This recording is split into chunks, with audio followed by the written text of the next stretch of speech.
Hey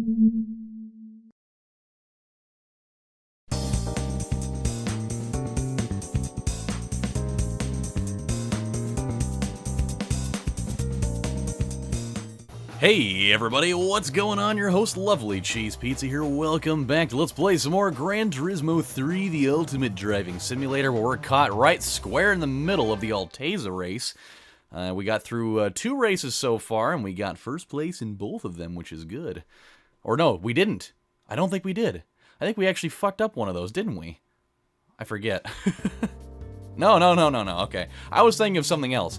Yeah, we totally got through first place in those. I think that it was kind of close in one of them, though. That kind of, swung that the other way in my brain that made me think, man, you fucking lost that one.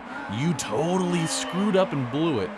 But no, nothing can beat that bright yellow beauty that is our Alteza RS200.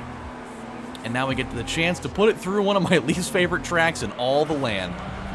And I mean, we should be okay. We do have more top end speed than our companions out here, and we have a pretty good knowledge of the track. So I think we should be okay in the grand scheme of it all. Just as long as I don't do anything stupid in an area of which I should not be doing it. Oh good, okay. Gotta calm down with that. Not trying to spin the fuck out or anything. Not really ever. I was gonna say, at least not right here, but I think I'd rather not spin out ever in my entire life. Unless, of course, I'm like driving in like an empty parking lot in the snow. That would actually be a really fun place to spin out and do donuts in. I've done it before. That's actually one of my favorite all-time stories of driving in the snow. Was totally this one night, and it wasn't even actually in a parking lot, but it was this one time at like 2 in the morning. I feel like I've told the story before, but it's been a few years, I'll bet. So it was like 2 in the morning, and I lived over at my other apartment a couple miles away from here. And it was like 2 in the morning, and I was really hungry, and I could have, just gone to the kitchen and made myself a sandwich, or, made like some mac and cheese, or fucking anything else at that point. But instead I was like, you know what? I really want Del Taco. And Del Taco was just maybe, like 2 minutes away from my apartment, so I was like, man, why not? Oh no! No, that's the moment I was hoping to avoid! Okay, still in first, that's okay. But God, man. Really gotta inject that high tension right there, using nothing more than a turkey baster and some lube. Oh boy. But yeah, so I decided, it had snowed just an absolute shit ton that night. And so, I wasn't really feeling super confident about driving, but I was like, it's 2 in the morning. Who the hell's going to be out driving at that time of night after we've had just this torrential downpour of snow? Not very many people, I tell you right now. Not very many. And so I drove out there. I really slowly kind of crept through the parking lot of my apartment complex, and I got out onto the main road, and I realized, looking both ways, there was nobody out there, and like virtually nobody had even traveled the road yet. It was just all completely fresh powder out there, with just like not a soul had traveled that thing whatsoever. And so I was like, dude, holy shit. Like, I was kind of looking around out in the distance to see if there were any cops that were just like stationed around, like waiting for somebody to drive out there so they'd have something to do and go out and follow somebody. But nothing doing. I ended up not seeing anybody, and so I was like, you know what? I just want to try this just for fun, just to see if I can get away with it. So I pull out onto the main road, and I just kind of slam on the gas to start getting down the road. And I decided, just for shits and giggles, because I saw there were no cops anywhere in any area, I just decided, you know what? I'm gonna go for it. And I slammed the gas, and I pulled my e-brake and just kind of reefed on the steering wheel, and I totally did a fucking donut and a half. And I spun around, and I started facing the wrong way, and I ended up, like, flipping myself back around again, and I started going the right way down the street. It was so much fun. I almost did it a second time, but then I saw a car down in the distance, and I'm not trying to have, somebody calling the cops on me. Hey, man, this is 911. There's totally a guy doing donuts out here in the middle of the road at 2:30 in the morning. I mean, I know that he's not really putting anybody at danger other than himself, but it's totally against the rules, You can't do that. So, I don't know if you're going to go get them or not, because it snowed a lot, but, well, bye. You know, so I just decided not to do anything about that after that. But then I went, you know, I went into Del Taco and I got my stuff, and totally almost involuntarily did donuts, trying to get back into the parking lot of my residence at that point. And man, it was fun. It was super fun. Okay, here we go.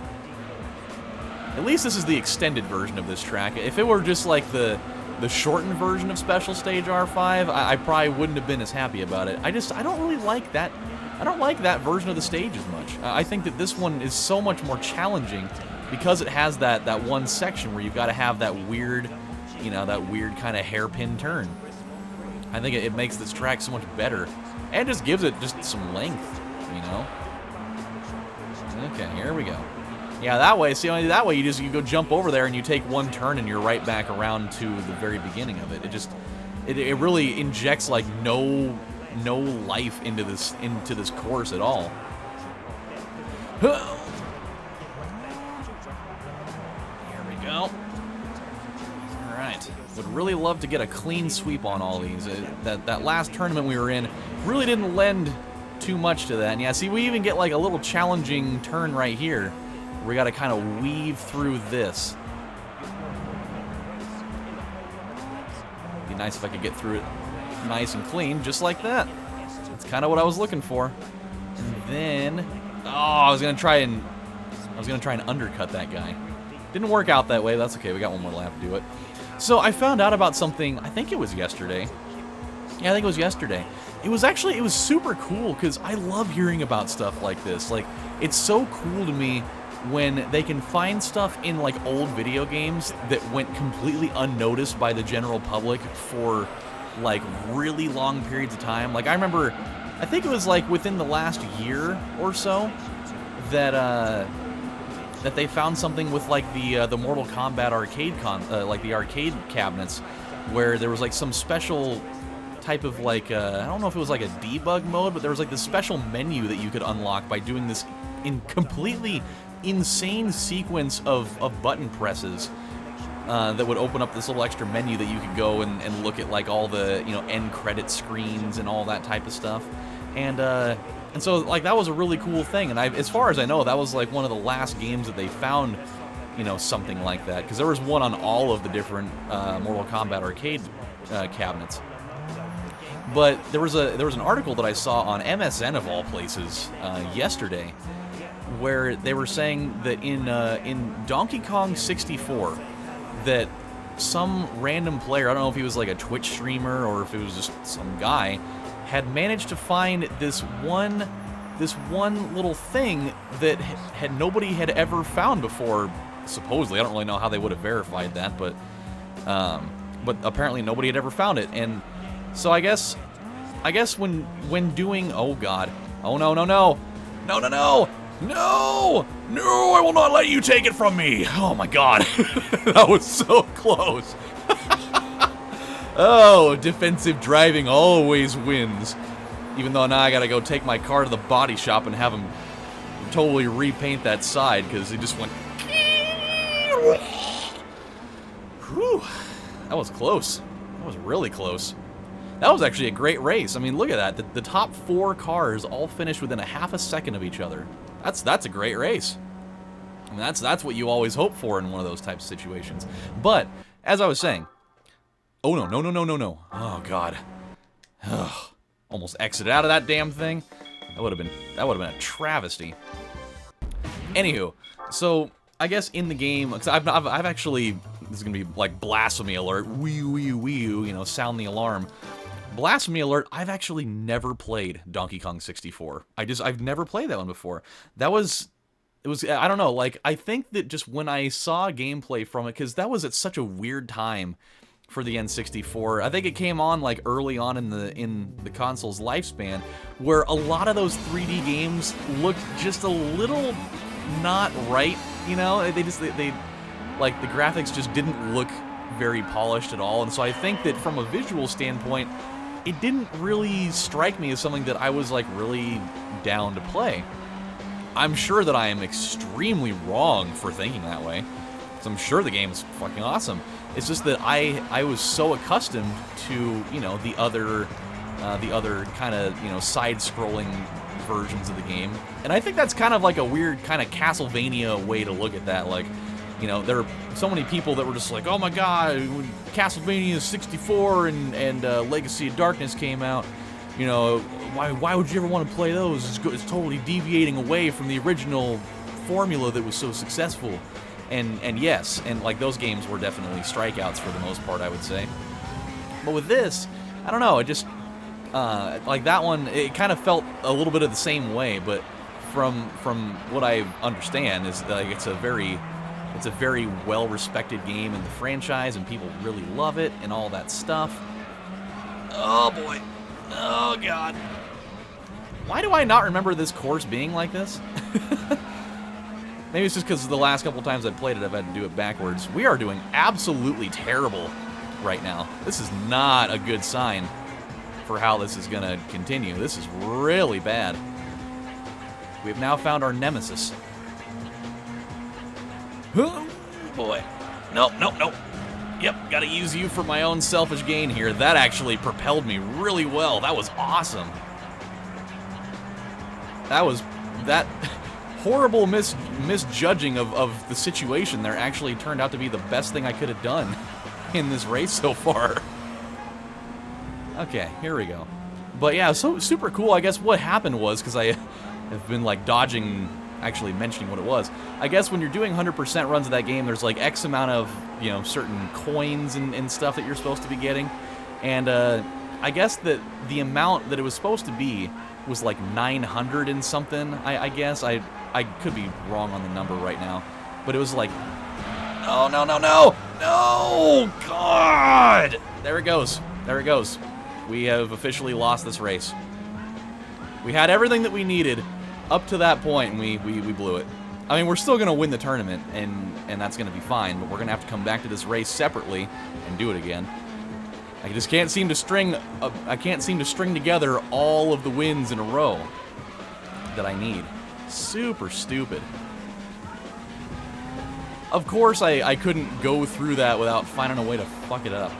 Anywho, so yeah, I guess there's a whole bunch of coins you have to get, and it was like a foregone conclusion that getting the full clear was getting X amount of coins, but there was one that people were missing that was like hidden in this weird kind of area, and like you totally can't even see it. It's just one that you kind of end up getting almost by random by going over it, I guess. And I'm getting a phone call right now, but I cannot answer it because I am in the middle of driving. And you know what they say about answering the phone while you're driving? It's against the law and punishable by a pretty hefty fee. So I'm not going to fall victim to that. We are going to get like last place in this. Potentially, of course. May not actually get last place, but it's not really looking like it's not going to be last place because I'm doing so god-awful right now. Like, we should have totally gotten first place, man. If we would have gotten through that one sequence the way that, you know, I was planning on, we would have at least been able to, you know, fend them off a lot better than this. But this is gonna be the worst finish that we've had unless I can manage to get by this guy in the next, like, you know, fraction of a second. And we didn't. So that was awful. That was absolutely disgusting. Like that was basically like walking in on your grandma having sex with a demon while he's eating barbecue chicken off of her back and they're listening to Barry Manilow. That's the level of disgusting that was. That was not cool at all. But I brought that upon myself, so I deserve everything that comes out of it. And we won. So yeehaw. Did win the whole thing. That's pretty cool. Got 10,000 bucks out of it, which not really where I wanted to be right now. I know we're going to get a prize car here, and I hope it's one that I can sell for a nice sum of money, because only at 60,000 bucks, I'm not really down with that. A Toyota Celica? A Toyota Celica? Really? That's the prize car. I don't even get like another Alteza RS200 for that. I get a fucking Toyota Celica? Oh my god, that is terrible. I mean, is there a Toyota Celica race that I can do? I mean, if there is, I'll totally roll with that. Like, it won't be the end of the world if there's a Toyota Celica race. But something tells me that there's probably not going to be a Toyota Celica race. Because that seems abnormally... it seems abnormally... Okay, whoever that is really wanting to get a hold of me right now, but I'm busy. It seems like an abnormally specific thing. Like, obviously we have, like, the Tours Trophy and whatnot, but just the Celica race seems like such a strange, random thing to have. Yeah, I'm not seeing it. Definitely a lot of cool cups in here, though. Okay, well, I think we're probably going to end up selling this car. We're probably going to end up selling the other car that we also got along with it. 181 horsepower, front-wheel drive, though. How about rear-wheel drive? Definitely going to sell this guy. I don't think that we need that for anything else. And even if we do, we'll probably have enough money by the time we get around to it again to go out and buy one. 165, 181. Okay, so we can get rid of the Del Sol. That'll be fine. That's rear wheel. We still will need that again, I think. We still need the Vits. Definitely still need the Vits. So we might use this Celica for the front-wheel drive challenge. I think that might be something we can use that for. That won't involve us having to go out and specifically buy another car for it. So this is what we're gonna do, guys. We're gonna stop right here. When we come back on the next episode of Gran Turismo 3, we're gonna go back and we're gonna finish that race that I totally screwed up horribly.